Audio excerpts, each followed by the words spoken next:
புதுச்சேரி முதலமைச்சர் ரங்கசாமிக்கு நடிகரும் தமிழக வெற்றிக் கழகத்தின் தலைவருமான விஜய் தொலைபேசி வாயிலாக பிறந்தநாள் வாழ்த்து தெரிவித்திருக்கிறார். புதுச்சேரி முதலமைச்சர் ரங்கசாமி இன்று தனது 75வது பிறந்த நாளை கொண்டாடி வருகிறார். இதை ஒட்டியவருக்கு பல்வேறு அரசியல் கட்சி தலைவர்கள் வாழ்த்து தெரிவித்து வருகின்றனர். அந்த வகையில் ரங்கசாமிக்கு நடிகரும் தமிழக வெற்றிக் கழகத்தின் தலைவருமான விஜய் தொலைபேசி வாயிலாக பிறந்தநாள் வாழ்த்து தெரிவித்தார். அப்போது விஜய்க்கு புதுச்சேரி முதலமைச்சர் ரங்கசாமி நன்றி தெரிவித்துக் கொண்டார்.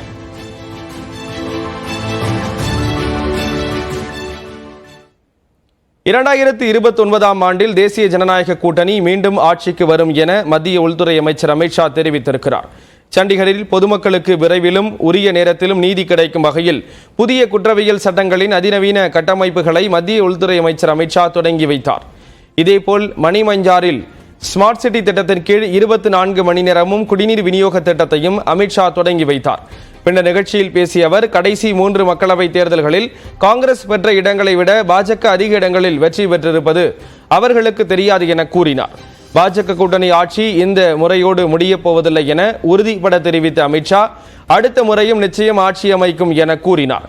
அப்போது காங்கிரஸ் எதிர்க்கட்சி வரிசையில் அமர்ந்து எதிர்க்கட்சியினர் எப்படி செயல்பட வேண்டும் என்பதை கற்றுக்கொள்ள வேண்டும் என்றும் அறிவுறுத்தினார்.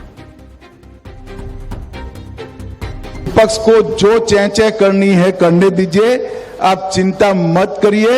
29 में भी एनडीए ही आएगा, मोदी जी।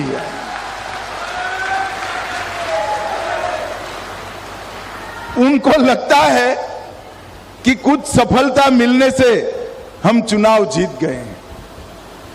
उनको ये मालूम नहीं है कि 3 चुनाव में कांग्रेस को जितनी सीटें मिली उससे ज्यादा सीटें बीजेपी इस चुनाव में जीती. ஆம்ஸ்ட்ராங்கின் மனைவி பொற்கொடி மற்றும் அவரது குடும்பத்திற்கு கொலை மிரட்டல் கடிதம் வந்த நிலையில் அவர் வசிக்கும் வீட்டிற்கு காவல்துறை பாதுகாப்பு போடப்பட்டுள்ளது.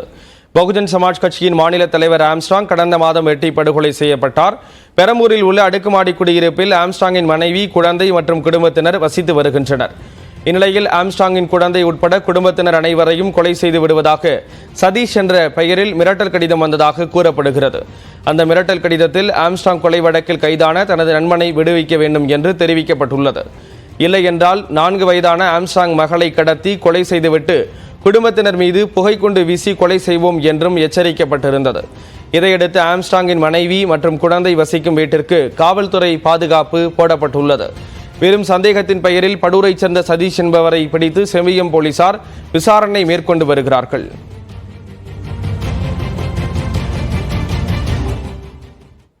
திருநெல்வேலி மாநகராட்சி மேயர் பதவிக்கான திமுக வேட்பாளராக கிட்டு என்ற ராமகிருஷ்ணன் அறிவிக்கப்பட்டிருக்கிறார்.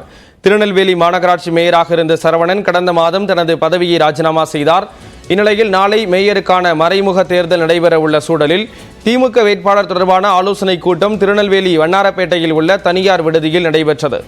அமைச்சர்கள் கே என் நேரு, தங்கம் தென்னரசு தலைமையில் நடைபெற்ற இக்கூட்டத்தில் திமுக மற்றும் கூட்டணி கட்சி மாநகராட்சி உறுப்பினர்கள் கலந்து கொண்டனர்.